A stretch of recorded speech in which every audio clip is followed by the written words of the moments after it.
Aujourd'hui, on va se poser une question qui nous tourmente tous et toutes, plus ou moins, quand même, en fonction des situations. On va se questionner sur le couple. Alors, comment on fait pour être prêt? Le couple, c'est-il un passage obligé? Est-ce que notre conception de l'amour, c'est lié à la manière dont nos parents nous ont aimés? Comment on gérait notre solitude? Pourquoi parfois, on est attiré par des personnes qui sont mauvaises pour nous? Comment on tombe pas dans ces névroses? C'est quoi la place du sexe? Comment on le fait durer? Et toutes ces questions, on va les traiter avec beaucoup, beaucoup d'humour avec Franck et Vanessa Lobvé. Franck, vous le connaissez sans doute, c'est un thérapeute spécialement connu parce qu'il est très rentre-dedans, anti-développement personnel. Et ce que j'ai découvert dans cet épisode et dans cette conversation, c'est qu'il a aussi beaucoup d'humour. Donc on s'est beaucoup marré. Et en même temps, on a traité le sujet de manière très sérieuse. Vous allez l'entendre. Donc ça va être assez profond. En même temps, ça va vous apporter énormément d'insight. J'espère que ça va vraiment vous plaire. Moi, j'ai passé un très bon moment à l'enregistrer. Je vous laisse l'écouter. Allez, Vlan, c'est parti.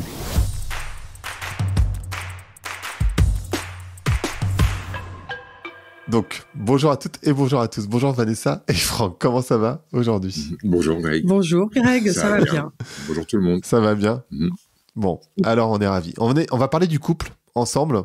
Ça tombe bien puisque vous êtes tous les deux. Et peut-être que la première question, c'est de se poser la question, est-ce que le couple, c'est un passage obligé d'abord? Moi, je crois pas. Enfin, pour moi, oui, mais je crois que pour les gens, pas forcément. Moi, je crois que c'est un passage obligé, ne serait-ce que pour se poser la question de est-ce que j'en ai vraiment envie, au moins pour ça, tu vois. Après qu'on aboutisse à c'est pas trop mon truc, j'ai pas envie de vivre ça, ok, mais sans avoir fait l'expérience, ça me paraît un peu curieux. Donc ça pourrait rester un passage obligé, au moins dans le sens là, au moins pour dire j'aime pas. Ok, je comprends. Ou j'aime. Ou j'aime, après évidemment. Ou j'aime. C'est comme quand on fait goûter des trucs aux enfants. Il faut au moins goûter pour dire si on aime ou on n'aime pas. Je veux dire, je pense. C'est ça. Ouais. Mais après, on peut aussi avoir eu des mauvaises expériences passées qui font que tu te dis que tu n'aimes pas, alors qu'en fait, parfois, tu n'as pas rencontré une personne avec laquelle ça fonctionnerait bien, non? Oui, mais... Oui, mais du coup, tu as eu l'expérience. Donc, c'est un passage obligé pour savoir si on veut ou on veut pas. Mais pour la suite, c'est vrai que du coup, c'est comme, on reprend la métaphore des légumes et des enfants, tu n'aimes pas la première fois, ça ne veut pas dire que quelques temps plus tard, tu n'auras pas changé tes idées à propos du goût, accepté d'autres goûts, etc. Après, on peut, et c'est un classique, on peut toujours se servir de ce qu'on a vécu de douloureux pour se dire, c'est le couple qui est douloureux, ou c'est les hommes qui sont douloureux, ou les femmes qui sont douloureux. C'est-à-dire qu'on peut généraliser notre vécu. Et en général, c'est des attitudes d'adolescent. Un adolescent, il fait une expérience et il se dit « Ah, ça, j'ai déjà fait, c'est mort ». Un adulte pourrait se dire « J'ai pas fait l'expérience, j'ai fait l'expérience avec un tel ». Donc, l'expérience avec un tel ne m'a pas plu, ce qui ne signifie rien de ce que serait l'expérience avec tel ou tel autre. Et alors, il y a une phrase sur votre site qui m'a interpellé, et vous dites travailler sur soi, c'est peut-être la meilleure manière de ne pas bouger. Et déjà, j'aimerais bien comprendre cette phrase. Et puis ensuite, vraiment, la question qui vient derrière, c'est comment on fait pour être prêt, entre guillemets, si tant est qu'on puisse l'être. C'est ta phrase. Hein. Ok, j'y vais. Assume tes phrases. Là, je la comprends, mais explique ce que tu veux pour dire. Pour moi, si c'est le meilleur moyen de ne pas bouger que de travailler sur soi, c'est... Il y a plusieurs niveaux dans la réponse. Le premier truc, en fait, c'est déjà l'idée que travailler sur soi, c'est pour moi l'idée que il y a quelque chose qui tourne pas rond chez moi et que et je vais d'abord me considérer comme un problème. Je dis que travailler sur soi n'avance pas parce que si je pars avec comme énergie, comme postulat, ce que je suis ne convient pas et que je travaille là-dessus, c'est-à-dire que je nourris cette idée en énergie, en quête, en recherche, etc., il est rare que ça puisse aboutir à que je tombe en amour de moi alors que le moteur sous-jacent, ça soit ce que je suis ne convient pas. Déjà, il y a cet a priori. Mais après... on pourrait faire un podcast entier juste sur cette question, donc bon voilà. Vas-y, avance. Moi ça me va. J'affleure le truc, mais il y a aussi un autre truc, c'est si ça n'aboutit pas, c'est parce que je ne sais plus ce que je veux dire. Ce qui n'aboutit pas, c'est que c'est pas quelque chose qu'on peut contrôler, je pense. Travailler sur soi veut dire changer, veut dire guérir, veut dire évoluer, alors que finalement, nous, on pense que c'est le temps qui passe, c'est les cycles, c'est les saisons, c'est la nature, c'est le vécu, c'est les expériences qui fait qu'on change et qu'on évolue. Il n'y a rien à faire pour changer et évoluer. Comme une plante pousse, nous, humains, on pousse, et il n'y a pas il y a rien à faire pour ça. Après, on est convaincu que c'est intéressant de se poser des questions sur comment nous fonctionnons, mais que se poser des questions sur comment on fonctionne, qu'est-ce qu'on a mis en place, quels sont les enjeux conscients ou inconscients et qui nous mènent là où on est ok pour se poser les questions, mais ensuite chercher des stratégies pour réussir notre vie, là on n'est plus d'accord. C'est à cet endroit-là en fait que ça s'arrête. C'est-à-dire chercher des stratégies pour tomber sur la bonne personne, pour faire le bon couple, pour que ça dure, parce que en fait l'amour c'est quand ça dure, ou quand c'est quand ça tombe sur des enfants, ou quand tout ça en fait, tout ce qui après relève de la stratégie pour la route vers le bonheur, ça y est, on est plus d'accord. On ne considère pas en fait qu'il y ait moyen d'obtenir le bonheur d'une manière délibérée en cherchant à y aller. On est convaincu que le bonheur, ça soit plutôt d'accepter les hauts et les bas, les bons moments et les mauvais moments, les bonnes et les mauvaises expériences, et que d'accepter tout ça puisse nous donner une idée de ce que c'est que le bonheur, tu vois. Mais l'idée d'utiliser le travail sur soi, le développement personnel comme une méthode pour obtenir du bonheur, nous, ça nous donne plutôt la nausée qu'autre chose.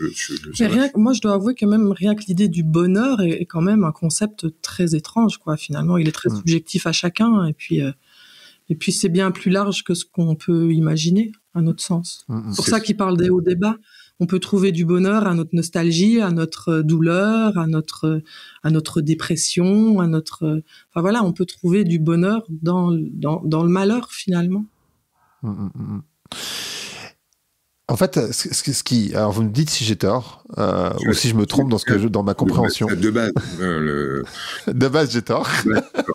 Ça, nous, je pense que, a priori sur l'humain, c'est tout le monde sauf nous, donc payez-nous et on vous expliquera c'est quoi la vie. En fait, ce que j'allais dire, c'est notre conception de l'amour, elle est très liée à la manière dont nos parents, en particulier notre mère, nous a aimés. Et parfois, cet amour, il peut avoir été dysfonctionnel. Est-ce que ça, du coup, tu peux travailler dessus, entre guillemets, de dire, peut-être que, je sais pas si ma mère était violente, si ma mère, et que je vais chercher ce genre de relation derrière, c'est peut-être pas idéal pour moi, même si c'est la traduction de l'amour dans mon inconscient. Donc ça, je peux bosser dessus. C'est ça ce que je comprends. Mais par contre, après, essayer d'optimiser pour atteindre une sorte de bonheur permanent, avoir une vie instagrammable permanente, ça, c'est mort. C'est ça l'histoire ou je me trompe? Nous, on pense pas qu'on puisse travailler dessus. On pense juste qu'on peut prendre du recul dessus. On peut regarder ça différemment. On peut changer notre perception. On peut...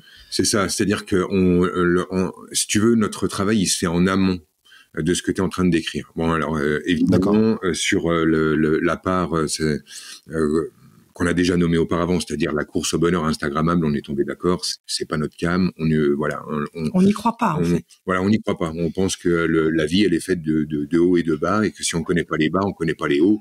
Donc, viser que des hauts est une sorte de non-sens.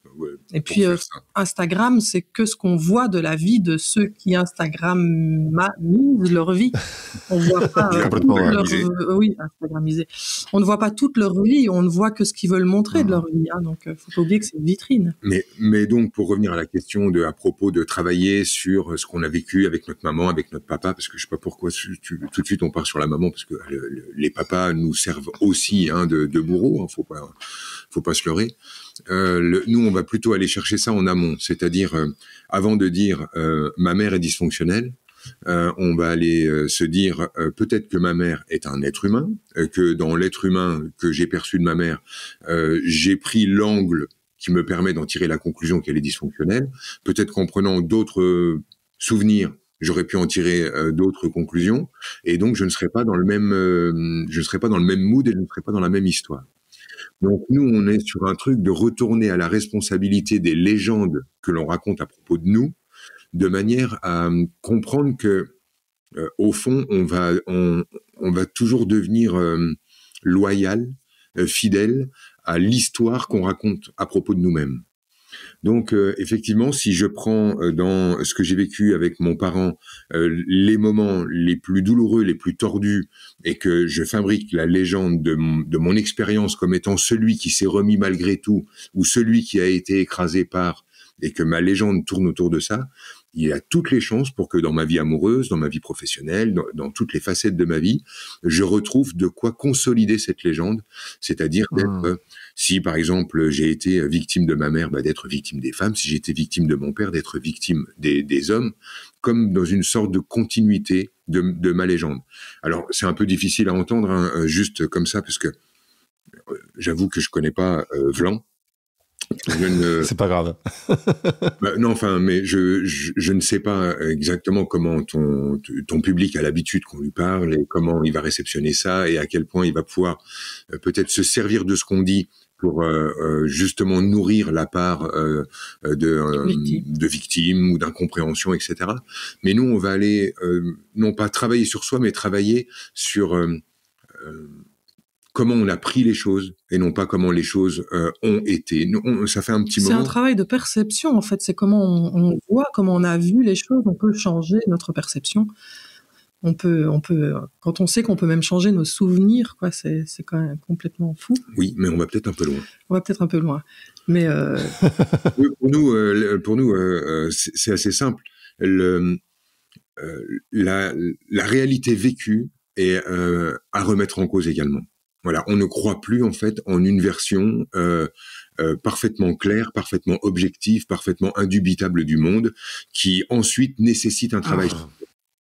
Voilà, on pense que c'est plus complexe que ça, plus nuancé que ça, et on pense que notre réel pouvoir, le pouvoir des êtres humains, c'est sur le choix. On est convaincu de ce truc-là. Ça va, tu me rejoins là-dessus, Mathilde ? Je rejoins là-dessus. C'est-à-dire que le pouvoir des humains pour nous, c'est le choix. Et de quel choix s'agit-il ? C'est là qu'on a envie d'être précis, c'est sur comment on a envie de prendre ce qui nous apparaît comme étant la réalité, comment on a envie de la prendre. En fait, je suis alors pour le coup, je suis hyper d'accord avec ça. C'est-à-dire qu'en fait, je pense que le super pouvoir humain, c'est de raconter des histoires. Et effectivement, tu peux te raconter tu te racontes une histoire et tu te racontes une légende. Et je suis complètement aligné avec ça. Est-ce que c'est ce qui vous fait dire c'est aussi sur le site et du coup ça m'a fait réagir qu'on a peur d'être démasqué. Est-ce que c'est en fait on a peur que l'autre démasque l'histoire qu'on se raconte parce que vous dites en fait la peur d'être démasqué c'est ce qui crée de la solitude et la solitude c'est vraiment un énorme problème de société aujourd'hui lié aux réseaux sociaux, lié à plein de trucs évidemment, mais la réalité c'est que les jeunes sont de moins en moins en relation, ils ont de moins en moins de relations sexuelles et les gens un peu plus vieux ils sont tout aussi seuls. Je pense que c'est très lié à la société individualiste etc. Mais cette peur d'être démasqué, de quoi on a peur précisément? Qu'est-ce que vous voulez dire par là? Est-ce que c'est vraiment qu'on a peur que l'autre découvre nos propres légendes? Moi, je pense qu'on a peur simplement de plus être aimé ou de pas être aimé, d'être rejeté, de pas être compris, de pas. Je pense que la base c'est ça, c'est on a peur de pas être aimé, donc on croit qu'un certain comportement, une certaine facette de nous sont plus aimables que d'autres, et donc c'est celle-là qu'on va montrer en priorité. Je pense également que ce qui crée cette idée de porter un masque et de chercher à avoir des postures de perfection ou d'invulnérabilité, c'est l'idée que si les autres s'aperçoivent de faiblesse ou de fragilité chez nous, ils vont en profiter pour nous faire du mal, pour prendre pouvoir, pour nous écraser, etc., etc. Et j'ai l'impression que là, on fait perdurer une espèce de légende à propos de la méchanceté de l'humain. L'humain est mauvais. L'humain est mauvais, comme si en fait, à la moindre occasion, comme si on décelait, tu vois, une faiblesse chez toi, là, en te parlant, on allait dire « Ah, t'as vu, il est faible sur le truc. » En fait, pour le massacrer, le ridiculiser, l'humilier, etc. Et je pense que les gens ont cette idée-là, tout simplement parce qu'ils se comportent avec eux d'une manière tellement brutale, avec eux-mêmes, d'une manière tellement brutale. Le jugement envers soi est tellement dur, tellement sec, qu'on se met à imaginer que tous les gens vont se comporter avec nous comme nous nous comportons avec nous. Et je pense que plus les gens sont intransigeants avec eux, plus ils se veulent parfaits, plus ils se pourrissent la vie à se juger, à se massacrer eux-mêmes à longueur de temps, plus ils ont peur du monde. Et plus ils sont durs avec eux, plus le masque doit être épais vis-à-vis du monde. Parce qu'ils imaginent que le monde va se comporter avec eux comme eux se comportent avec eux-mêmes. Et moi, je crois que c'est pas ce qui se produit. Je pense que réellement, quand on rencontre quelqu'un qui est vraiment en posture de véritable vulnérabilité, quelqu'un qui est réellement en train de souffrir, les autres lui tendent la main. Bah oui, oui, clairement. Moi, je crois vraiment ça.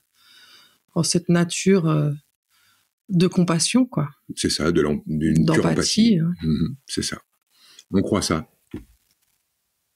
Ok. Et en même temps, moi, ce que j'observe dans ma vie, de manière très empirique, j'ai envie de dire dans ma vie, mais dans la vie de mes amis, etc., c'est plusieurs choses. D'abord, on est souvent attiré par des relations qui sont impossibles ou des personnes ou peut-être des amours interdits, par exemple. Et ça, j'aimerais bien comprendre pourquoi c'est comme ça. Et la deuxième chose, c'est ce que j'observe parfois chez moi, parfois chez d'autres, c'est les personnes qui sont vraiment amoureuses de nous, ou en tout cas amoureuses, dans le sens qui sont vraiment attirées par nous, qui sont vraiment gentilles, etc., bah, c'est pas celles qui nous attirent vraiment. En fait, on va chercher parfois la difficulté. C'est très étrange, je trouve. J'y vais ? Oui, je t'en prie. Moi, je pense que d'abord, les amours impossibles, les amours à distance, les amours avec des personnes indisponibles, etc., c'est le résultat d'une équation toute simple qui est j'ai envie d'être en couple et je veux absolument pas un couple durable. Donc voilà, je me trouve avec une sorte d'amour impossible, ce qui répond à l'équation, ou d'amour en pointillé, ou d'amour à distance, qui répond à l'équation. Pourquoi ça ? Tout simplement parce que j'ai envie d'être en couple, parce que j'ai envie d'aimer, d'être aimé, la. Et en même temps, je ne veux pas être en couple, parce que dans ma conception, c'est une prison, c'est un emmerdement. Beaucoup de gens disent je m'amuse jusqu'à machin, et après, j'aurai une relation sérieuse. Autant dire que pour eux, le couple, c'est la misère, quoi. C'est la fin de la rigolade, le monde sérieux, le monde chiant, le monde où on souffre. Donc, avoir des relations comme ça leur permet de continuer d'imaginer consciemment vouloir une belle histoire, tout en ayant une posture leur permettant de dire c'est quand même pas de ma faute si je tombe que sur des gens comme ça, mais en fait ça répond à leur autre désir en dessous qui est surtout pas en couple, c'est la prison, je vais devenir aussi neurasthénique que mes parents, j'ai pas envie de le vivre. Donc il y a déjà cette discussion. Je pense qu'il y a aussi une autre explication à ça, c'est qu'on est plutôt branché sur l'image, sur quand tu parles d'inatteignable, de personnes qu'on peut pas avoir, j'ai l'impression que c'est l'image qui fait ça. Et alors qu'on va pas voir l'énergie que portent les gens, le cœur qu'ont les gens. On est plutôt sur qu'est-ce qu'on va penser de moi si je suis avec cette personne-là, ou enfin tu vois, on est vraiment très braqué sur l'image extérieure. Si tu veux, cette espèce de truc en carton là, très instagrammable. Il faut beaucoup d'amour pour se taper un chauve. C'est ça le truc.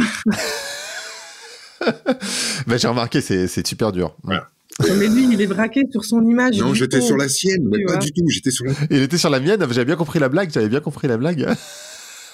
Attends, il est beaucoup moins chauve que moi. Lui, il ne se voit que dans un avion, quoi. Il est au-dessus de lui tout le temps, donc il ne se voit que du dessus. Mais le gars est obsédé par son image. Mais ouais, moi je pense que voilà, on est très branché image et on va pas voir ce que nous procure l'autre en sensation énergétique. Tu vois, je sais pas trop comment expliquer ça, mais c'est comme si, enfin moi je vois beaucoup ça chez les femmes dans les stages. Limite, elle pourrait dire, moi, je veux un blond aux yeux verts, quoi, tu vois. Ça m'échappe. Je me dis, mais comment vous pouvez cocher des cases aussi précises sur ce que vous désirez chez l'autre, quoi. Il y a même plus de questions, d'autres questions que le physique, quoi. Comme si c'était le spermatozoïde qui était le plus important. Non, mais c'est vrai, finalement, c'est très archaïque, quoi. Enfin, je trouve. Mais alors, je sais pas, moi, j'ai l'impression que les femmes, elles sont moins sur le physique que les hommes, malgré tout. Mais surtout, par contre, l'histoire des critères, ça, c'est une réalité, consciente ou inconsciente. Je vois bien, autour de moi en tout cas, et je pense que c'est pour les personnes qui écoutent, c'est la même chose, beaucoup de critères que tu essayes de sélectionner. Et en fait, d'abord, ça supposerait que l'autre personne est supposée parfaite, ce qui n'existe pas parce que soi-même on n'est pas parfait et que personne n'est parfait. Mais comment on arrive à casser cette histoire de critères, justement ? Comment tu arrives à être dans le ressenti et pas dans le jugement automatiquement de l'autre. Alors moi, perso, je n'essaie pas de dépasser les critères. C'est-à-dire que je n'oppose pas le fond et la forme, je n'oppose pas la profondeur et la superficialité. Non, c'est pas opposé. Je ne les oppose pas. J'ai besoin de l'ensemble. Et par contre, je suis intransigeant sur l'idée de l'ensemble. Donc, entrer en relation avec une jolie femme avec laquelle l'énergie, ça passe pas. C'est pas, je suis pas à l'aise. C'est pas mon feeling et je me sens pas le droit d'être moi en sa présence. C'est non. Par contre, être avec une femme avec qui je me sens le droit d'être moi en sa présence, mais que je trouve pas jolie, je n'irai pas non plus. Parce que j'arrive pas à séparer les deux. Je pense que lorsque quelqu'un m'apparaît comme jolie, c'est parce que déjà quelque part son énergie m'apparaît comme jolie et je ne sais même plus faire réellement la différence dans tout ça. Mais c'est pas des critères de société. J'ai l'impression qu'on est souvent sur des critères. C'est pour ça que je parle d'instagrammable. On est sur des critères généraux de société. Il faut qu'il soit justement pas chauve. Enfin, tu vois, il faut qu'elle soit bonne, fine, jolie. Alors qu'il y a bien d'autres critères qui nous sont propres à soi. C'est très personnel la beauté, quoi. Finalement, faut que l'autre apparaisse beau, faut pas qu'il apparaisse beau au monde, mais à toi. Oui, c'est ça. Et c'est une autre question que le physique. C'est pour ça que je parle de sensation. C'est qu'il y a aussi des sens. Il y a le toucher. Le toucher, pour moi, a été hyper important dans ma relation avec Franck, quoi. C'est en le touchant que je me suis perdue en lui. Tu vois, il y a un espèce de truc déjà, bien moi, plus... faut me toucher. Hein. Je me suis pas laissé... Je me suis comme ça... Il y a quelque chose de plus animal qu'intellectuel, à mon sens, quoi. Voilà. Mais c'est vrai qu'il y a beaucoup de critères qui sont... Pardon. Excuse-moi, je voulais pas te couper, mais sur l'idée de la perfection, on développe pas, mais pour te la faire courte, pour nous, c'est du fascisme pur et dur. On le voit dans les gens qu'on rencontre en stage et qui sont dans une quête de perfection. D'ailleurs, en général, c'est des gens de moins de 35 balais. Après, Dieu merci, ils abandonnent. Mais il y a un espèce de truc d'une violence inouïe, c'est-à-dire que ils se veulent parfaits.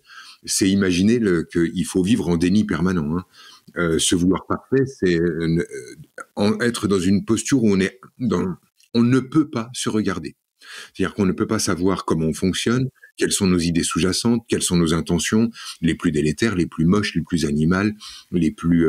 en fait, on est obligé de vivre dans un déni permanent. Donc, on doit quand même interpeller là-dessus. C'est pas... Personne n'est parfait et on va tendre à la perfection. C'est-à-dire que rien que tendre à la perfection, pour nous, est du fascisme. C'est déjà une erreur. Mais c'est d'une violence inouïe, quoi. On ne tend pas vers la perfection, on tend vers son humanité. C'est-à-dire, au contraire, renouer dans notre nuance, dans ce qui est beau, moche, grand, petit. Finalement, plus on est complexe, plus on est humain. Plus on est humain. C'est ça. Et plus on veut être parfait, moins on est complexe, hein, puisqu'on n'est plus que la moitié de l'équation qualifiée de bien. Moi, il y a une phrase que j'utilise souvent, c'est la perfection, c'est lisse, et sur le lisse, tu glisses. Tu peux pas t'accrocher, en fait. Ça, c'est du brise de Nice. Ah, t'as vu ? Je suis assez fier. Franchement. Mais brise de Nice sans cheveux. Du coup. Ah oui, il faut que ça glisse. Oui, c'est ça. Alors, je n'étais pas allé jusque-là, pour le coup. Moi, justement, je dis, il faut que ça glisse pas, quoi. Il faut que tu puisses t'accrocher. Comment on fait pour connaître la personne avec qui on se met en couple ? Est-ce que c'est vraiment nécessaire de la connaître En fait, il y a vraiment cette question de je la teste pas, etc. Mauvaise note. Très mauvais point.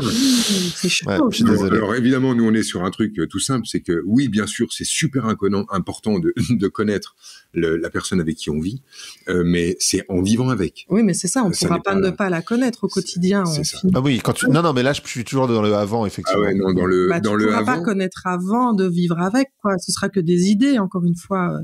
Ce sera qu'une perception, ce sera qu'une façon de regarder, alors qu'on a plein Nous, on de la connaît, hein, l'histoire. On entre en relation avec quelqu'un et on se met à la regarder selon notre envie, notre poussée intérieure et hormonale de la baiser. Donc, en fait, au départ, c'est simple, tu vas la regarder de manière à obtenir son cul, oui, c'est ça. Mais alors, comment on va l'obtenir? En allant cocher à quel point on est fait l'un pour l'autre. Donc, c'est on est amoureux. Mais t'es comme ça, mais t'as vécu ça, mais on est tellement pareil, mais c'est incroyable, mais j'ai l'impression de te connaître depuis toujours et machin. Et à la fin de la nuit, là, c'est bon, j'aurai tout validé et on se connaîtra assez pour s'offrir nos corps. Mais on n'est pas dupe. Quelques temps plus tard, on va changer notre angle de vue et aller chercher chez l'autre à quel point la perfection de la rencontre du début était un mensonge. Et écoute, nous, on simplifie le truc. Dans un humain, il y a tout. Il y a le pire et le meilleur. Et au début, on veut voir le meilleur. Ensuite, on va chercher le pire. Mais nous, on n'a pas envie d'être dupe de ça. On n'a pas envie de se raconter des histoires. Quand on rencontre un humain, on sait qu'il n'est ni bon ni mauvais. Il n'est pas meilleur ou pire que le précédent. La vraie question, c'est qu'est-ce que tu vas amener dans la relation? Et surtout, qu'est-ce que tu veux prouver en allant regarder qu'il soit le pire ou le meilleur? Qu'est-ce que tu cherches à te prouver? Qu'est-ce que tu attends de ce couple? Enfin, tu vois, si tu veux pas vraiment de durer dans ce couple-là, tu vas aller voir ce qui fonctionne pas pour justifier que tu as envie de quitter l'autre. Ça dépend de ton désir sous-jacent, j'ai l'impression. Ouais, si tu as envie que ça dure longtemps, enfin moi je sais qu'avec Franck, on a envie que ça dure toute notre vie, et donc du coup on va aller voir ce qui fait que ça fonctionne et ce qui fait qu'on reste partenaire dans notre relation, pas ce qui fait qu'on devient ennemi à un moment donné. Il n'y a pas ce souhait-là, tu vois. C'est ça. En fait, on cherche pas la merde. Et quand de la merde apparaît, elle est renvoyée à simplement l'autre est humain. Et non pas voilà la vérité à propos de l'autre, il m'avait caché ça, en fait elle me manipule. Et pas surpris en fait de trouver de la merde dans un humain, tu vois, c'est logique. C'est ne pas en trouver d'ailleurs qui serait plutôt louche à la limite, quoi, tu vois. C'est clair. Trouver des fonctionnements délétères, trouver de la jalousie ou de la méchanceté ou de la mesquinerie ou de la radinerie, etc. nous paraît simplement être des signes d'humanité, c'est tout. Et on ne cherche pas des trucs qui seraient non, s'il y a ça, il faut que je m'en aille, je ne peux pas vivre ça, mais je me prends pour qui? Je me prendrais pour qui à dire non, ça chez un humain, je ne peux pas le vivre. Faudrait croire que nous, on est exempt de ces problèmes-là, de ces défauts, de ces fonctionnements. Non, ce serait une fois de plus vivre avec une main sur un œil, c'est-à-dire en déni. Non, on tombe sur un humain, donc il y a du beau, il y a du moins beau, on s'en fout, c'est pas le sujet, quoi. Vas-y, pardon. J'ajoute ça, finalement, on se dit aussi que c'est ce qui n'est pas beau qui nous demande véritablement de l'amour. Tu vois, ce qui est beau, a priori, et ce qui est magnifique, il n'y a pas de quoi aimer. Ça, c'est aimable d'office, naturellement, tu vois. C'est pas une question d'effort, mais c'est pas ça l'expression de l'amour. J'ai l'impression, moi, que c'est à chaque fois que je vois à quel point c'est un con et que je continue à l'aimer, que je ressens l'amour que j'ai pour lui. Sinon, le reste... c'est ça. Et moi, en fait, quand je me sens aimé dans le con que je suis, je me sens en sécurité. Si je me sens aimé pour ce qui va bien chez moi, ça veut dire que je dois passer mon temps à cacher ce qui va mal chez moi et de continuer de vivre avec une espèce de liste de c'est bien, c'est mal, qualité, défaut. Je pense que cette liste, c'est ça qui massacre la plupart des auditeurs et des gens en général. Je vis avec une espèce de truc de ça c'est bien, ça c'est mal, ça j'y ai droit, ça j'y ai pas droit. Et comme on est des humains, on doit vivre en faisant semblant de pas être ce qu'on est. C'est horrible. Et dans ce cas-là, le couple devient super anxiogène parce que d'un seul coup, c'est un endroit dans lequel je dois me cacher. Alors si, dans mon quotidien, dans mon intime, je dois me planquer, où suis-je en sécurité, quoi? Nous, on veut faire un couple dans lequel on est vraiment en sécurité, c'est-à-dire dans lequel moi, j'ai le droit d'être le con que je suis et Vanessa a le droit d'être la merveille qu'elle est, parce qu'il n'y a pas de... On a bien cherché, il n'y a rien de... Attends, il n'y a rien, elle est parfaite. Loin de là. Et ça me fait penser à ce que vous dites, tu sais, au début d'une relation, quand pour aller aux toilettes, c'est toute une histoire, en fait, parce que tu te caches. C'est ça. Alors que c'est complètement con, parce qu'en fait, évidemment, chaque humain va aux toilettes, a priori. Ouais. Mais n'empêche que t'en as honte. Toi, c'est très étrange. Mais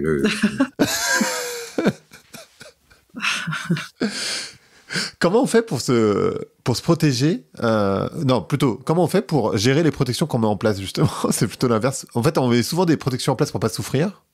Comment on fait pour les gérer, en fait? Comment vous avez fait? En arrêtant de les gérer. Ça paraît con, mais c'est ça, c'est en arrêtant de contrôler ce qui peut arriver demain, étant donné qu'on peut pas le contrôler. On se protège contre un truc qu'on ne peut pas contrôler, tu vois.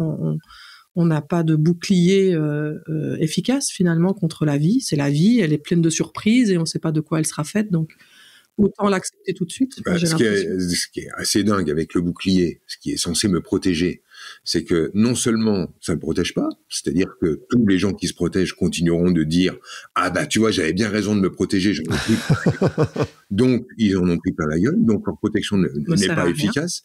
Mais en plus, la protection va me permettre de ne pas ressentir l'amour de l'autre. Parce que quand je me protège de la souffrance que l'autre peut créer, je me protège de la douceur, la jouissance, du plaisir que l'autre peut créer. Parce que me protéger de la souffrance, c'est simplement me protéger de l'autre. Hein. Moi, j'ai coutume de dire que les armures ne sont pas filtrantes. C'est-à-dire que me protéger de la douleur, me protéger d'un chagrin d'amour, ça me protège de l'histoire d'amour qui va avec. Donc, c'est pas compliqué. Pour nous, la seule posture qui vaille, c'est de se dire, si la souffrance doit se pointer, ben on sera au rendez-vous. On va pas vivre comme des chiens, terrés dans notre coin, à dire ah non, si jamais j'ai un jour un chagrin d'amour ou si jamais j'ai mal, moi je veux pas avoir mal, je veux que du bien-être. Moi je suis dans le développement personnel, je veux du bien-être, je veux du mieux-être, je veux que des bonnes sensations, je veux regarder le positif en toute chose. Et là je deviens une espèce de caniche dégénéré qui vit dans la trouille, qui vit dans la terreur, qui vit dans la trouille et qui ne vit plus en fait finalement parce que non, vas-y, arrache-moi le cœur, c'est tout, qu'est-ce qui va se passer? Je vais avoir un chagrin d'amour, et alors, on a tous eu, on est tous debout, on est tous en train de manger, de se barrer, de vivre la vie.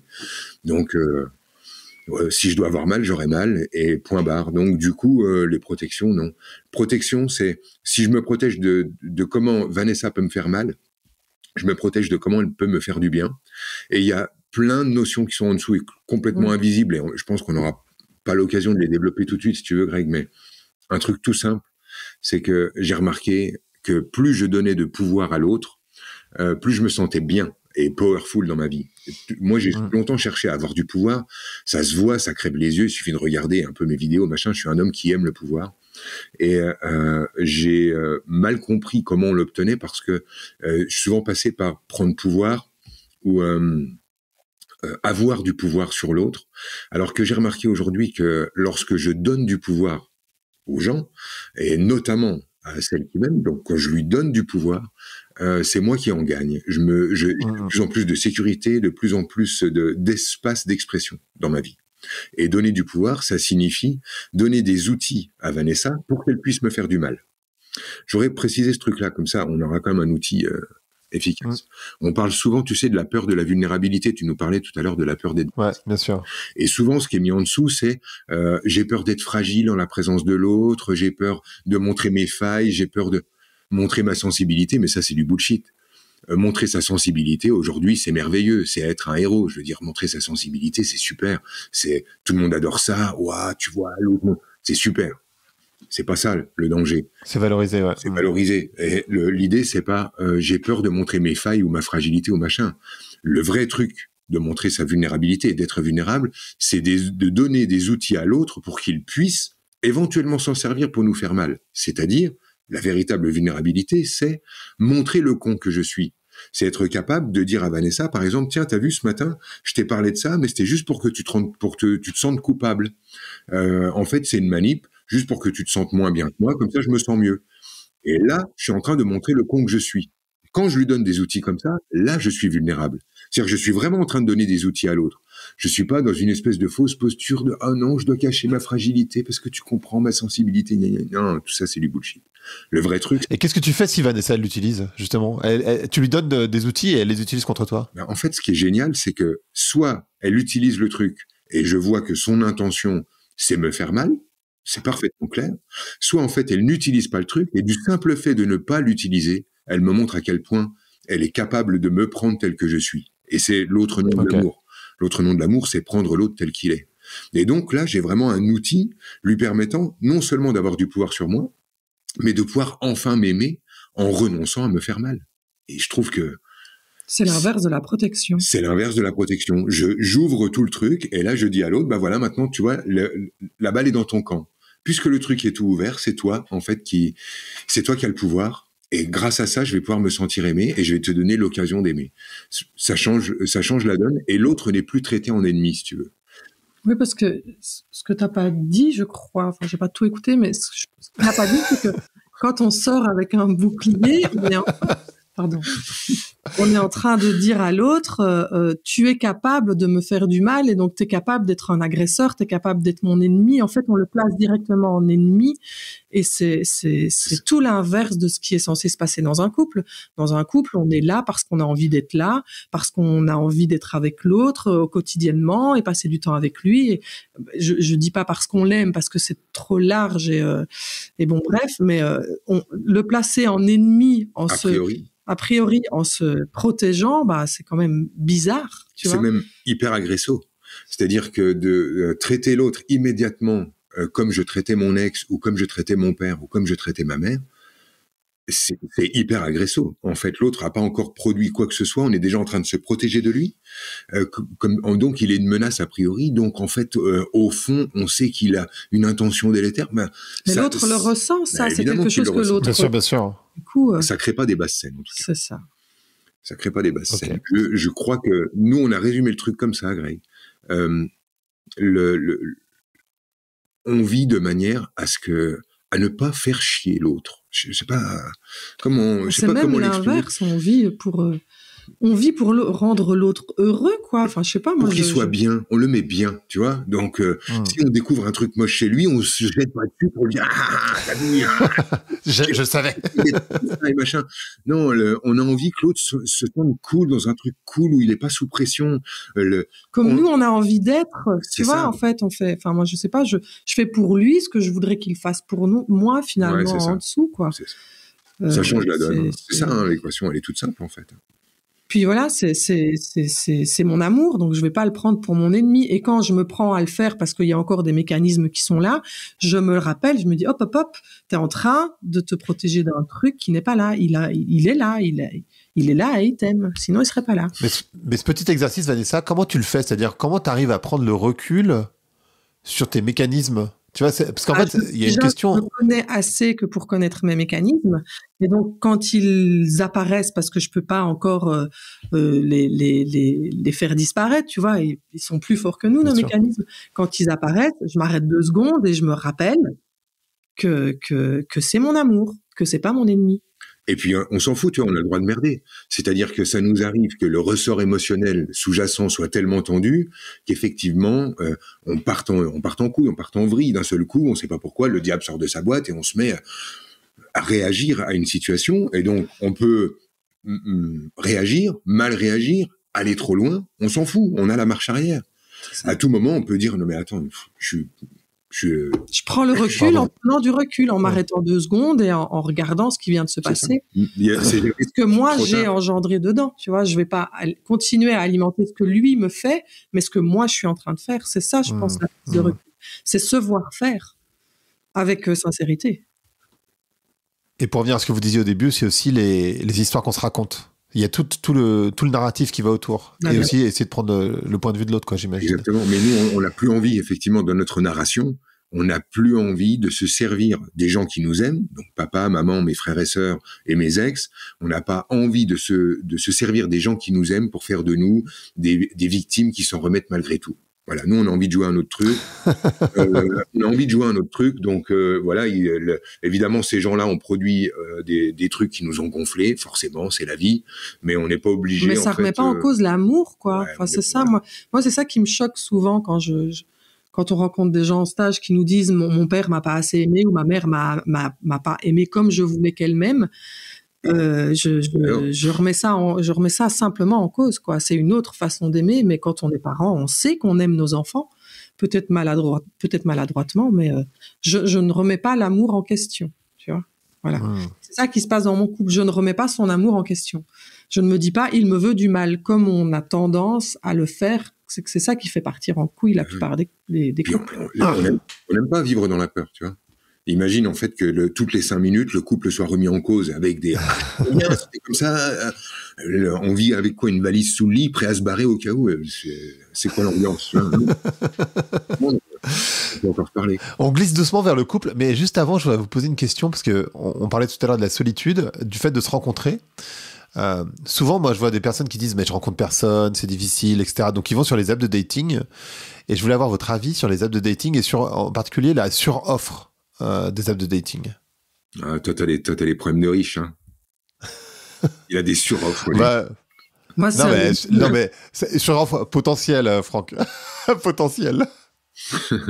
Non, ouais, alors on n'est pas. on connaît pas trop. Moi, j'ai jamais passé été par ces sur endroits. ce genre de site. Mais moi, je crois que, en fait, c'est toujours mon point de regard, hein, mais je pense que ça change rien. C'est-à-dire que c'est exactement comme dans la vie. C'est une offre en plus, quoi. C'est ça, c'est une offre en plus, mais elle est déjà là. Aller au café ou aller faire du sport et rencontrer des gens ou j'en sais rien. C'est ça. Pour nous, la question, on écrit sur le couple en ce moment et on est passé par se poser justement la question que tu es en train de nous poser à propos des rencontres, oui ou non, pourquoi ça se fait pas. Et on conclut simplement que c'est une question de disponibilité. C'est-à-dire la disponibilité énergétique dans laquelle je me trouve, l'état d'esprit dans lequel je me trouve, jusqu'à quel point en fait je souhaite vivre une rencontre, à quel point je suis disponible à l'autre, ou à quel point je suis au fond dans une recherche de critères pour aboutir à une réussite absolue, ou qu'est-ce qu'on veut. Et je crois que c'est l'intention sous-jacente, la disponibilité dans laquelle on se trouve, qui manage qui apparaît devant moi ou qui n'apparaît pas devant moi, qu'est-ce que mon esprit va sélectionner ou non. Et voilà, pour nous, donc, appli ou pas appli, on est toujours dans le phénomène de la vie, c'est-à-dire tu vas trouver ce que tu attends, ce que tu espères, au fond. Tu espères inconsciemment. Si t'es pas en couple, si tu trouves personne, c'est que inconsciemment, il y a un désir de ne trouver personne. On part vraiment de ce postulat-là.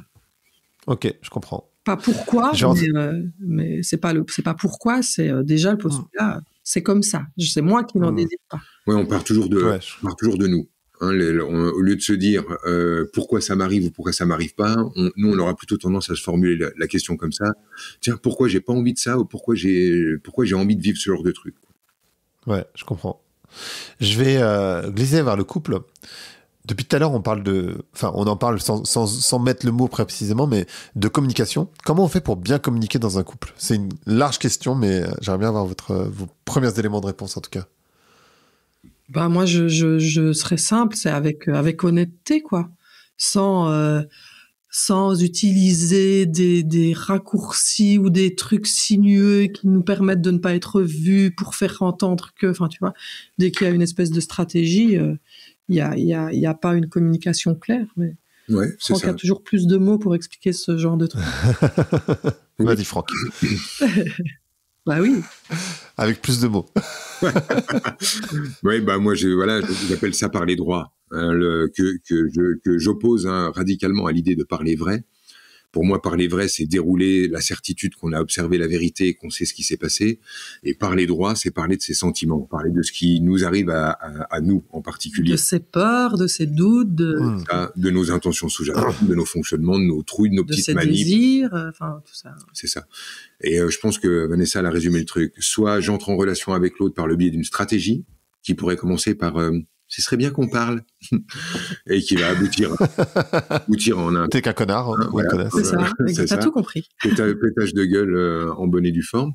Donc, soit ça commence par des stratégies de communication, c'est-à-dire je voudrais faire prendre conscience à l'autre qu'il est le problème, mais je ne voudrais pas lui dire qu'il est le problème parce que je ne voudrais pas qu'il me dise qu'il a vu que je pensais qu'il était le problème. Ouais, c'est bon. Je vais plutôt aller regarder comment je suis le problème. Et je vais pouvoir parler de moi, parler de comment moi je suis le problème peut-être. Mais la question c'est d'arrêter les stratégies, arrêter de prendre l'autre pour un con, arrêter de prendre l'autre pour quelqu'un qui est incapable a priori d'entendre réellement ce que j'ai à dire. Et quand l'autre ne m'entend pas, plutôt que de dire ah non mais l'autre veut pas entendre, il est un con, peut-être de se pencher sur le truc, de dire pourquoi en fait il a aucune envie d'entendre ça. Parce que peut-être que ça n'est pas de la communication mais que c'est de la violence.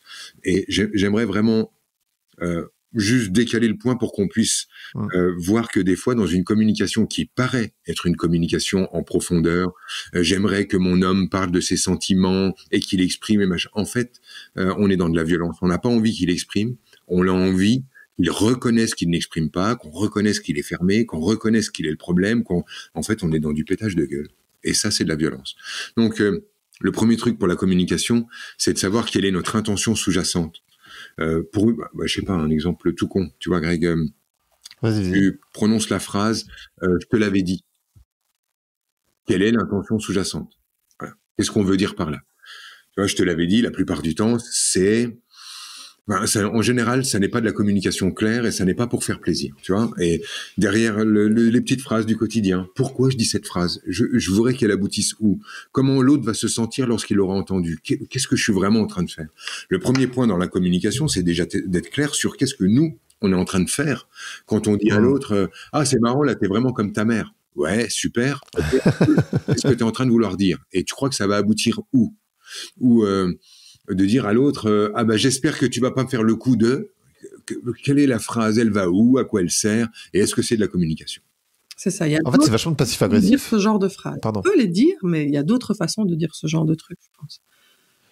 C'est vachement de passif-agressif, en fait, dans la manière dont tu le décris. Mais non? J'ai l'impression que c'est vachement de passif-agressif. Oui, c'est ça. Moi, je vois de la violence partout dans la communication, notamment chez ceux qui sont très attachés à la communication non violente.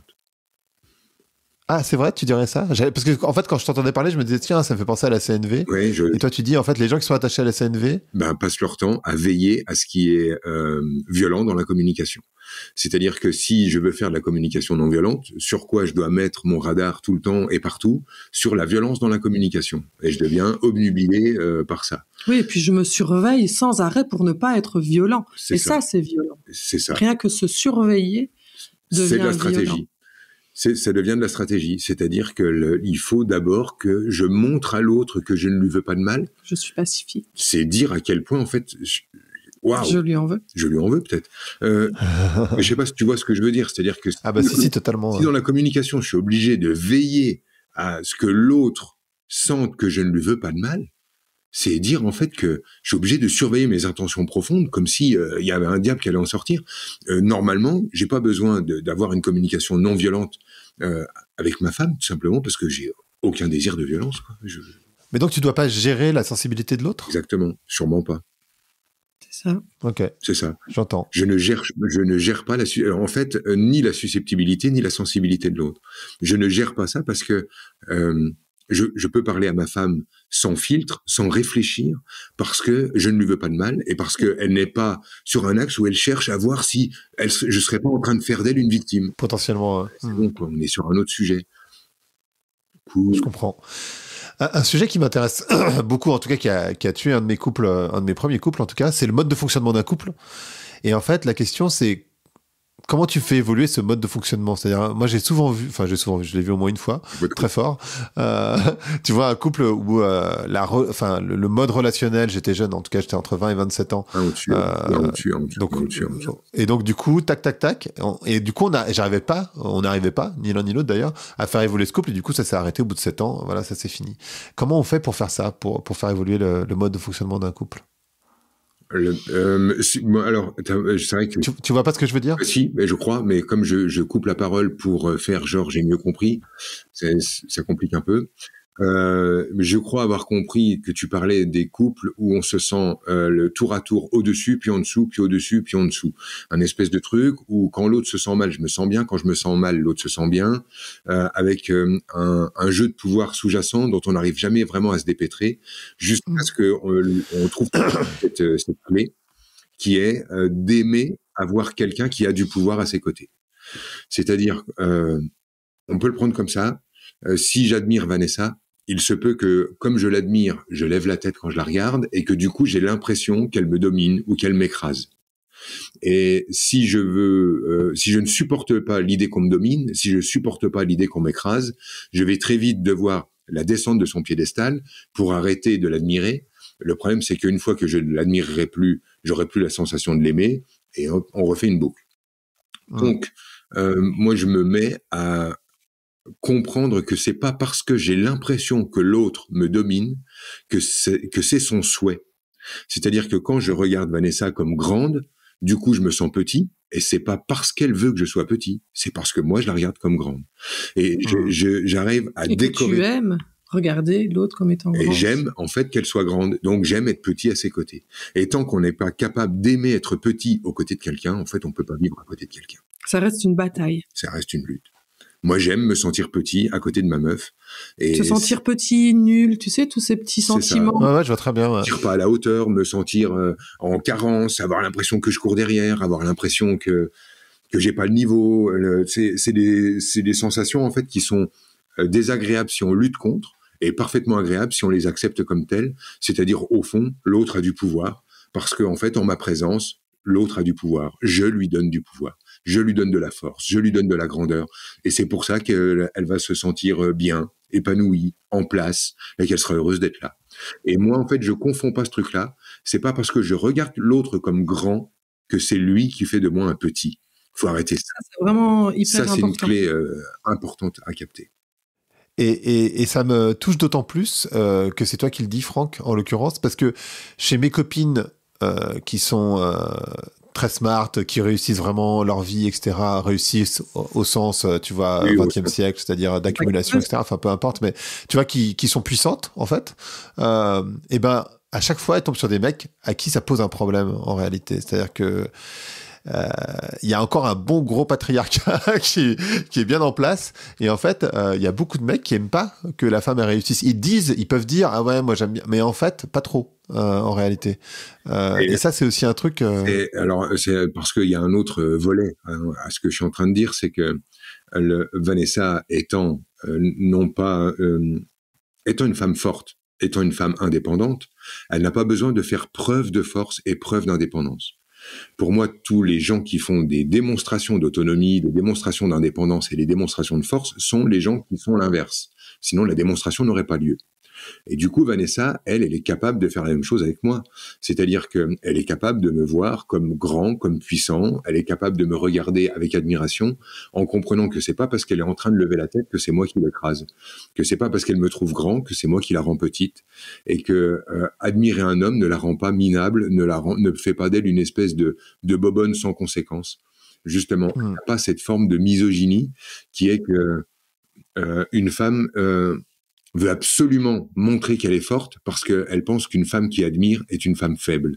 Ça, c'est de la misogynie, et non. On trouve que, en fait, la force, au contraire, c'est d'être capable d'être faible à côté de quelqu'un. Ça, c'est de la force.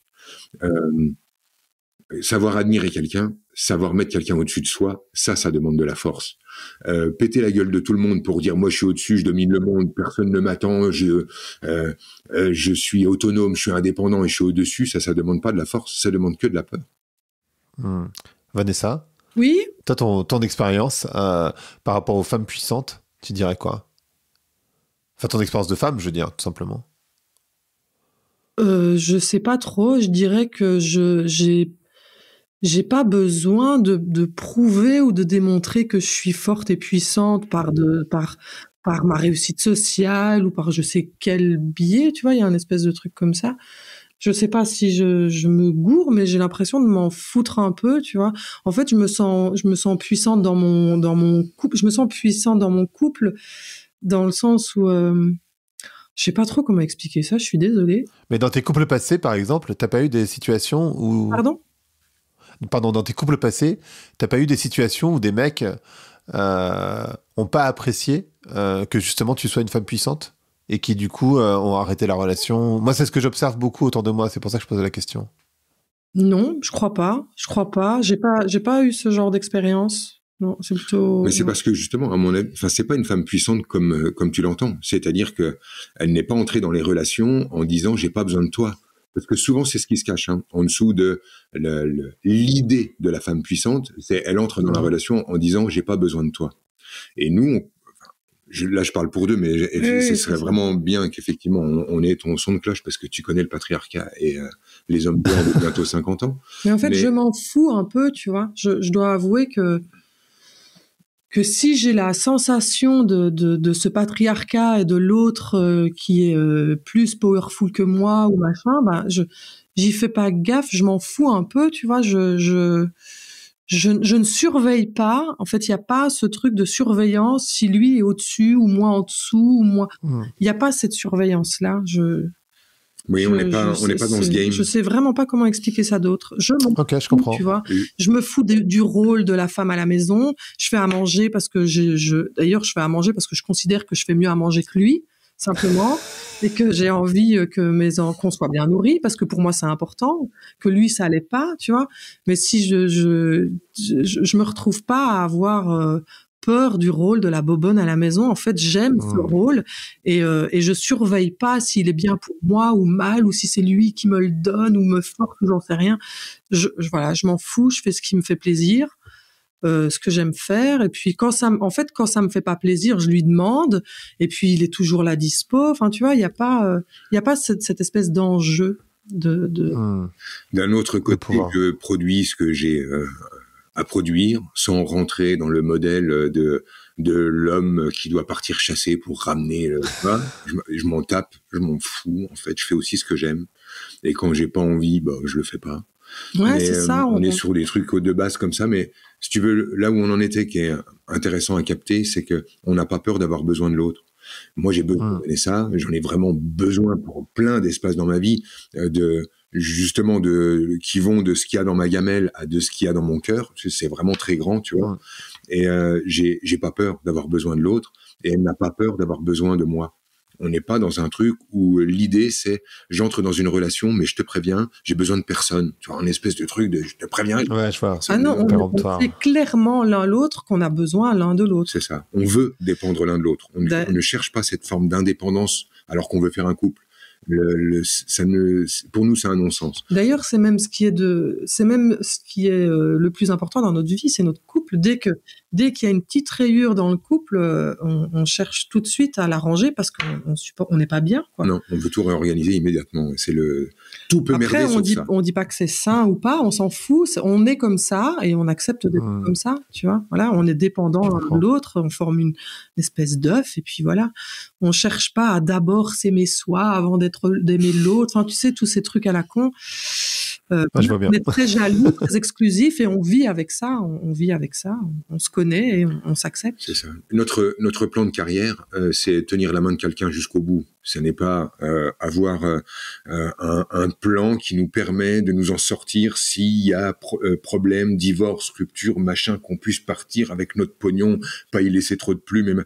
On n'est pas dans des délires comme ça. Notre projet, en fait, c'est qu'on sait que face à la mort, face à la vieillesse, face à la véritable douleur quand elle se présente, le seul truc qui compte, c'est qui est là. C'est l'autre. Et s'il y a personne là, ton compte en banque, ton succès et ton compte Insta, D'ailleurs, parce que tu parles de longévité, vous avez parlé tous les deux de longévité du couple. Est-ce que vous pensez... d'abord, il y a cette idée que le couple dure 3 ans parce que, historiquement, c'est la période pour laquelle il faut qu'un enfant il puisse être autonome, etc., parce qu'il est prématuré, machin. J'en ai connu, je savais pas d'où venait ce... Ah, c'est vrai, ça vient de là, en fait. C'est parce qu'en fait, un enfant, il est prématuré. Ouais, c'est ça. Tu rencontres, tu niques 9 mois, naissance, allaitement, épisiotomie... Mais non, mais 3 ans. Les calculs qui sont faits et les théories qui sont sorties... C'est excellent. C'est fou, quand même. D'accord, oui, nous, on a dépassé ça, maintenant. Cool. Mais du coup, mais parce que moi, la question que je me pose, pour le coup, vraiment, c'est est-ce que la famille nucléaire, comme on l'entend, qui est un truc très récent finalement, la famille nucléaire, ça date des 70, c'est-à-dire le fait d'avoir papa, maman, les enfants. Avant, il y avait toujours les oncles, les tantes, les grands-mères, etc., pour des raisons économiques, hein, tout simplement.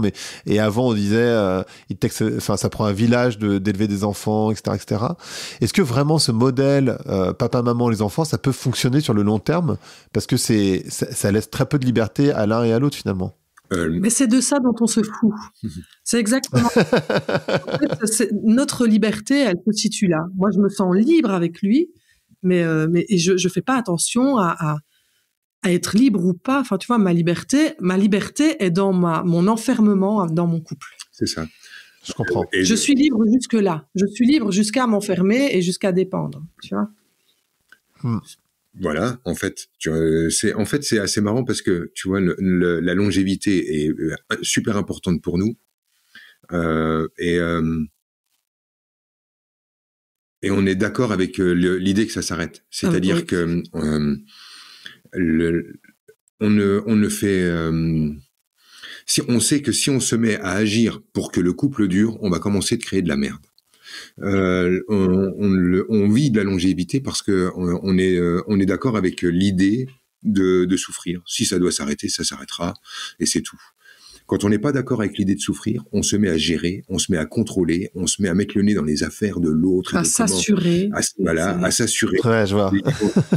Chercher des garanties, donc à chercher des preuves. Et quand on cherche des garanties et des preuves, on obtient des mensonges, puisque personne ne peut obtenir ça. Et puis, etc., etc. Donc, c'est parce qu'on est d'accord pour se perdre qu'on sait en fait, que ça dure. Il y a un autre truc, moi, que j'ai remarqué, c'est que souvent, les gens, ils s'assurent contre le départ de l'autre. Un espèce de truc comme ça. Je ne veux pas qu'il parte, je ne veux pas qu'il me quitte. Ouais. Voilà. Alors que finalement, le plus grand départ, c'est la mort. Et ça, on n'a aucun contrôle là-dessus, on n'a aucune assurance là-dessus. Enfin, moi, je suis plutôt là-dessus, tu vois. Ma plus grande peur, c'est qu'ils disparaissent vraiment, c'est qu'ils meurent. Et qu'est-ce qui peut faire que j'empêche ça? Je peux pas empêcher ça. Donc, c'est un truc que je peux pas contrôler, tu vois. Donc, autant, je suis une grosse feignasse finalement. Bah oui, mais c'est ça. Je suis vraiment une fainéante. La vérité sort. Oui, je suis une vraie Merci, fainéante voilà. Merci. qui s'assume en tant que telle. Lui, Avec plaisir, Franck. les véritables idées. Donc voilà, j'assume ma fainéantise et j'arrête d'essayer de contrôler ou de gérer ou de m'assurer ou de me protéger contre un truc contre lequel je ne peux pas m'assurer. Il y a une idée en ce moment qui tourne beaucoup, qui est que les jeunes mettent pas assez d'efforts dans leur couple pour que ça dure. Ah ouais, j'ai vu. Vous voyez ce truc dire ça. Comment c'est le truc? C'est pourquoi machin? Ah ben vous êtes dans l'ère du jetable. Nous à l'époque on réparait les choses ou un espèce de truc comme ça. C'est ça, un truc du genre, exactement. Qu'est-ce que vous avez envie de dire là-dessus? Que j'emmerde les vieux cons. Et on fout la paix aux jeunes sur leur façon de gérer le truc et puis toujours. Mais qui s'éclatent les jeunes. T'imagines que les jeunes se disent maintenant, moi je veux rester avec celle-là toute ma vie, mais moi je leur espère plein d'expériences et. Puis l'amour, c'est pas sur la durée. Il peut y avoir une histoire d'amour de 2 jours qui est d'une beauté hallucinante, même par rapport à une autre qui aura duré toute une vie, quoi. C'est pas une question de durée. C'est ça. Puis tu sais, toujours cette espèce de truc de nomenclaturer les choses, de tirer des règles, de faire des généralités pour pouvoir faire des postes. Moi, ça me gonfle, quoi. Tu vois, les gamins, les jeunes. Dès que la phrase commence par les jeunes, déjà, ça commence à un peu. Les jeunes d'aujourd'hui. Ouais. Alors les jeunes d'aujourd'hui, dans la société dans laquelle on dit c'est bon, quoi. Il y a autant de jeunes que de jeunes, et il y a autant de façons d'envisager le couple que. Voilà, c'est donc il y en a qui essayent de faire des couples parfaits, il y en a qui s'en foutent, il y en a qui profitent, il y en a qui sont comme des amis, d'autres qui sont comme des frangins, et d'autres qui vivront leur vie ensemble, d'autres pas. Et franchement, d'autres qui s'aimeront en cachette sans jamais rien faire. Non, mais il y a plein de formes possibles et toutes ces formes sont belles. Il y en a pas une plus belle que l'autre, je trouve. Nous, on sait comment nous on fonctionne et ce que nous on désire. C'est pas pour ça qu'on dit il faut que tout le monde désire ça. Ouais, c'est ça. C'est la forme la plus. Bien sûr. On code pas ce modèle. Ah non, pas du tout. À chacun. Même à mes enfants, je leur souhaite pas. Je leur souhaite vraiment de vivre leur vie comme ils la veulent. Puis voilà, il y a pas un bon ou un mauvais modèle, quoi.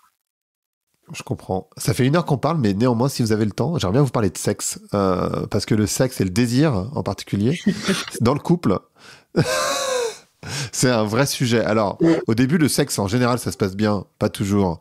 Mais ça peut se travailler quand même. Le problème... Bien au début, quand même. Hein. C'est quand même une bonne indication, quoi, je trouve. C'est une belle indication si ça se passe bien au début. Et il faut aussi se connaître un petit peu pour savoir ça. En particulier pour les femmes, j'ai l'impression que... Parfois, tu sais même pas que ça se passe pas super, ou en tout cas que ça pourrait être mieux. J'ai l'association, mais comme je suis pas une femme, je peux pas. Ultra mal baisé, t'en sais rien. C'est vrai. Et ouais, peut-être. Finalement. Peut-être. Mais la question surtout, c'est comment on fait comment on fait durer le désir. Moi, c'est surtout ça la question. Et comment on fait pour durer le désir sexuel. Est-ce que le désir, c'est vraiment la bonne question à se poser d'ailleurs? Bah, moi, je pense que c'est une question primordiale dans un couple. C'est ce qui différencie le couple d'une autre relation, d'une amitié ou de. Le désir est hyper important. Mais comment on le régénère alors? Comment on fait pour toujours vouloir ce qu'on a déjà finalement? Alors nous, on n'a pas eu besoin de le régénérer puisqu'il s'est jamais éteint. Donc c'est assez marrant parce que c'est la même. C'est un peu comme un éternel début. Oui, donc ça c'est cool. Mais moi, je sais que ce qui s'est passé pour moi, c'est tout ce dont je peux parler, sans faire trop de détails parce que c'est toujours des endroits où ma pudeur me gêne, je pense, mais j'essaye d'ouvrir. Mais ce qui a vraiment changé pour moi, c'est qu'avant, je pensais que la sexualité, c'était des gestes à produire, donc des gestes plus ou moins cool, qui me renvoyaient à des trucs plus ou moins de mes fantasmes intérieurs, de mon porno intérieur, et donc me faisaient plus ou moins plaisir selon les gestes produits. Et puis, j'ai découvert dans la relation là, et en même temps, en parallèle de nos métiers qui sont quand même vachement tournés sur le feeling et la sensation et les perceptions, où j'ai remarqué que le même geste pouvait avoir des niveaux de profondeur différents selon l'état d'esprit et les intentions que j'avais envers l'autre. Donc ça a été, pour moi, c'est une exploration, et on est entré dans cette exploration il y a 10 ans, et on est encore dedans. Mais pour moi, c'est ça, c'est-à-dire que je croyais qu'une fois qu'un geste était fait, bon, bah celui-là, on l'a fait, ok, next. Alors que maintenant, j'ai capté en fait qu'on pouvait faire le même geste avec une intention, il produisait ça, avec une autre, il produisait ça, avec une autre, encore ça. Et à un certain moment, il produit ça, à un autre moment, il produit encore autre chose. Et que du coup, en fait, le même geste peut être fait 10 000 fois sans jamais aboutir au même résultat. Et alors, du coup, quand tu vois le nombre de gestes qu'on a et la profondeur des intentions sous-jacentes possibles, on est face à une exploration qui pas fini. Voilà. Et pour nous, en fait, ce côté infini du truc le fait qu'on n'a jamais encore rencontré cette lassitude, parce qu'on est encore à chaque fois étonné. Attends, tu parles pour toi, Franck. Hein. Ça se trouve, Vanessa, elle l'a rencontré. Tu dis que toi, tu l'as jamais rencontré. Mais il y a un autre truc aussi, peut-être une autre clé qu'on peut aussi donner, c'est qu'on communique beaucoup là-dessus. On en parle, quoi, tu vois, et c'est pas un sujet où on a peur l'un de l'autre. On en parle quand il y a besoin d'en parler ou quand on a envie d'en parler. Et j'ai l'impression que dans les couples, c'est très compliqué d'oser dire à l'autre, bah je vis ça, et tu vois, il y a une espèce encore de pudeur aussi dans les couples. C'est quand même un sujet très intime. Du coup, voilà, en parler aussi, c'est super important. Et il y a un autre truc aussi que j'ai remarqué, c'est que la sexualité est bien plus large que ce qu'on croit. C'est-à-dire que nous, on pense sexualité, on pense orgasme, alors que c'est pas ça le but de la sexualité. Le but de la sexualité, c'est de faire danser deux corps et puis de se toucher finalement. C'est d'arrêter de se causer, d'arrêter d'être sur un plan mental et d'être sur un plan bien plus charnel. Donc, il y a ça. Alors parce que dans ce cas, on baise à longueur de journée, quoi. Parce qu'on passe son temps à se toucher pendant qu'on se parle là. Vous faites l'amour. Bah, on a à longueur de journée. On a la main qui se touche, on a le pied qui se touche en dessous. On est constamment en contact. Mais c'est parce que pour nous, le charnel est très important. Et dans les couples, j'ai l'impression que le charnel n'existe, enfin, en tout cas, dans moi, ce que je connais, de ce que j'ai entendu de problèmes de couple, le charnel n'apparaît que dans la sexualité, tu vois. Et du coup, il n'y a pas ce contact et cette mise à jour corporelle en dehors de la sexualité. Donc, t'imagines la pression qu'on met, la pression et le poids qu'on met dans la sexualité, ça devient plus quelque chose de léger. Ça devient... si tu veux, ce qui nous permet, dans la journée, quand on est là, qu'on se croise, de se toucher, de se passer la main dans les cheveux, de vivre ce truc-là, c'est que en dessous, il y a toujours cette idée, tu sais, que l'autre n'est pas traité en ennemi, et donc on n'a pas le sentiment d'être envahi. On le retrouve pas mal dans les couples qu'on reçoit ou dans les gens qu'on rencontre en stage.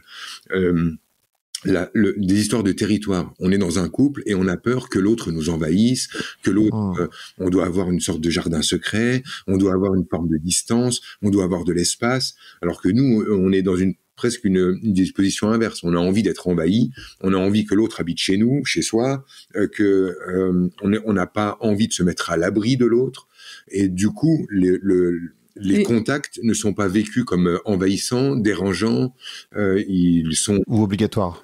Ou obligatoires, oui, c'est ça, c'est l'inverse aussi. Exactement, ça ni obligatoire. Et c'est vrai que on pense que la sexualité ne se manage pas quand on est dans un lit et qu'on est à poil, mais elle se manage dans tous les autres espaces de la relation dans le quotidien.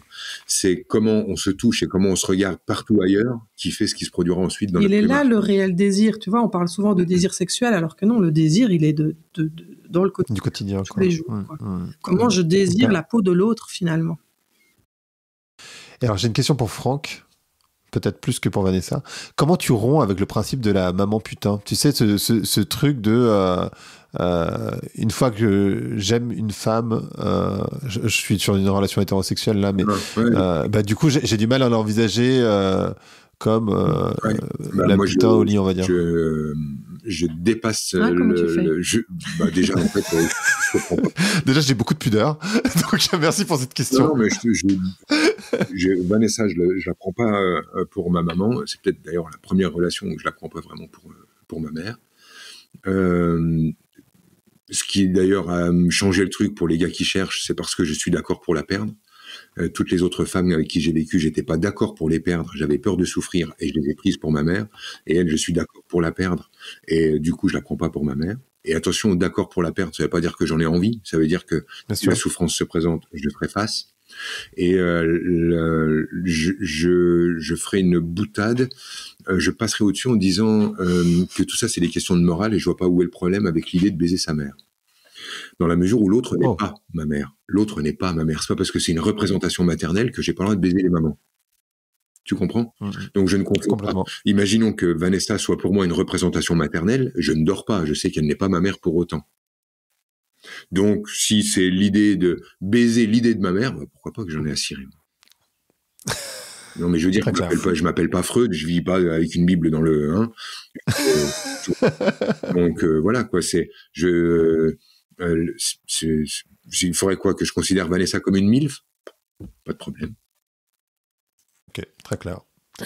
Et une dernière question, toujours sexuelle. Hein. Je suis désolé, Franck, j'ai bien compris que c'était pas... Beaucoup de sa mère, hein, quand même. Ouais, je trouve. Dès le départ, il a commencé avec ça. Ah ouais, c'est vrai. Oui, bah oui, c'est vrai. Dans ta première question, il y avait déjà ça. Attention, hein. Je suis en train de glisser doucement, là. Comment on aborde des fantasmes dont parfois on peut avoir honte soi-même? Aïe. En les exprimant, je pense, déjà. Enfin, tu peux le dire, toi, vas-y, pardon. C'était pour lui, en plus. On les non, ça marche pour toi aussi, Vanessa, hein, pour le coup. Moi, je pense, quoi, en les mettant dehors, souvent, on a honte d'un truc, et quand on en parle, on n'est pas si clair avec son désir, tu vois. Le fantasme, c'est bien le fantasme. Le fantasme, c'est quand même quelque chose qui est très élucubré. Enfin, je sais pas trop comment définir ça, mais la définition même du fantasme, c'est ça. Dès qu'on fait redescendre ça dans la matière et qu'on dit à l'autre, tiens, je voudrais peut-être bien faire ça.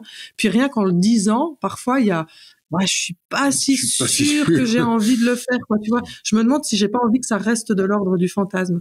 C'est comme si on autorisait une certaine partie de nous un peu pas malsaine, parce que c'est pas du tout malsain, c'est considéré comme malsain pour nous, c'est pour ça que ça fait partie de l'ordre du fantasme, tu vois. Okay, moi, je vois les choses comme ça. Une fois que c'est dit, on voit déjà si l'autre a envie ou pas, donc c'est cool parce qu'on voit si l'autre a envie d'y jouer ou pas, donc finalement on a l'opportunité d'y jouer ou pas, et puis on voit si on en a réellement envie ou pas. Quant à moi, je retournerai sur le volet de donner du pouvoir à l'autre. Exprimer quelque chose dont j'ai honte, c'est encore donner un outil à l'autre pour qu'il puisse me planter un couteau dans le cœur, donc y déposer une caresse, puisque ça signifie simplement que l'accès à mon cœur est libre. Et toujours dans le même délire. Plus je lui donne de pouvoir pour me faire du mal, plus je donne de pouvoir pour me faire du bien. Plus je suis connu, plus je suis moi en la présence de ma femme. Donc oui, c'est flippant. Je peux dépasser cette peur pour lui dire les trucs dont j'ai honte. Ça peut être utile dans ce sens-là. Super clair. Merci beaucoup. Donc j'ai toujours cette dernière question, je vous l'ai dit, sur ce podcast que vous ne connaissez pas mais que vous allez connaître. Le podcast s'appelle Vlan. Donc je veux savoir à quoi vous voulez ouvrir et où claquer la porte. Et où? Donc soit on ouvre, et où? Soit tu ouvres, soit tu fermes, soit tu fermes et tu ouvres, comme tu veux. Enfin, comme vous voulez d'ailleurs. Personnellement ou pour tout le monde en général, on s'en fout en fait. Non, logiquement c'est toi qui claque ou qui ouvre. Moi, ça peut être. J'ouvrirais bien au printemps, c'est le jour du printemps aujourd'hui, et donc à la surprise, j'ai envie de dire ça. Mais comment t'es trop forte! Voilà, je ouvre au printemps et à la surprise parce que j'aime bien les surprises, même si elles font un peu peur. Cool. Toi, tu fermes un truc ou pas? C'est là qu'il me dit, je ferme notre relation. Voilà, je savais pas comment te le dire. Fais chier. Moi, je vais fermer à l'hiver, parce que si tu veux, aujourd'hui... Non, je sais pas. Moi, je vais aller sur quoi? Je vais partir sur Vlan. Et Vlan. Ah ouais, moi, je vais y aller comme ça. Et Vlan, et si on s'en tapait un peu de tout ça? On arrêtait en fait d'être là avec le nez dans notre vomi à regarder. Il y a un morceau de ça. Voilà ce qu'on m'a fait. Voilà ce qu'on m'a dit. Et si on passait à un espèce de truc où on arrête on laisse ça derrière. On arrête un petit peu là de jouer à l'explorateur. De surjouer. Qu'est-ce qui va m'arriver? Et ça va. Si on pourrait se détendre un peu là. Vas-y, viens, on vit le truc et après on verra. Vivons. En fait, c'est faut vivre. Ouais, c'est ça. De toute façon, est-ce qu'on a le choix finalement, quoi? On est là, donc. C'est ça. Je veux dire, un peu moins être sur la touche, en train de calculer, à être là, à écouter des podcasts ou des gens comme moi, je parle bien de moi, qui vont voir en fait quel sera notre prochain pas dans la vie. Et sans déconner, vas-y, éteins le bordel et va jouer, quoi. Pour rien. Ouais, être dans l'action. C'est ça, parce que c'est le printemps. Bon, enfin, vite à vie, c'est le printemps. Cool. Merci beaucoup à vous. Merci. Merci d'avoir écouté Vlan. Si vous avez aimé l'émission, n'hésitez pas à mettre des étoiles sur vos plateformes de podcast préférées. Vous pouvez aussi partager l'épisode sur vos réseaux sociaux, Instagram Stories, Facebook, LinkedIn, où vous voulez. Je suis Grégory Pouy. Vous pouvez me retrouver sur l'intégralité des plateformes sous le nom Greg from Paris. Si vous avez des idées pour des invités, si vous avez des commentaires, n'hésitez surtout pas à m'envoyer un message. Allez, merci et à bientôt.